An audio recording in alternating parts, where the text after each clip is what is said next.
Atam, buyurun özünüzü təqdim edin. Ben İsmailov Əliş Ləlişoğlu. İsmail şəhidimizin atasıyam. 1993-cü ildə İsmail şəhid olubdu. Onun qəbrini indi gedib biz ziyarət edə bilmirik.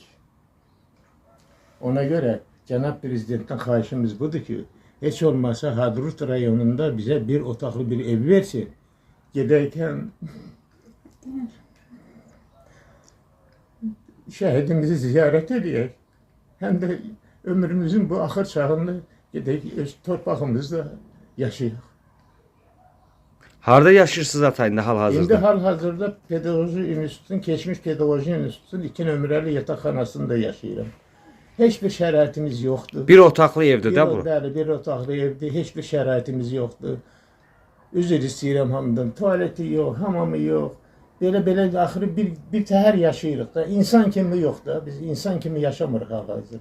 Neçə ildir ata burada yaşayırsınız? Demək 30 ildir. 33 ildir. 33 ildir bu bir otaqlı evdə Bəli, yaşayırsınız. Bir otaqlı evdə yaşayırıq. Allah sizə kömək olsun. Çox Allah sağ balamızın olun, məkanını minnətdarım. cənnət eləsin. Çox sağ olun. Sizin müraciətiniz cənab prezidentədir. Mənim müraciətim cənab prezident, Allah onun canını sağ eləsin.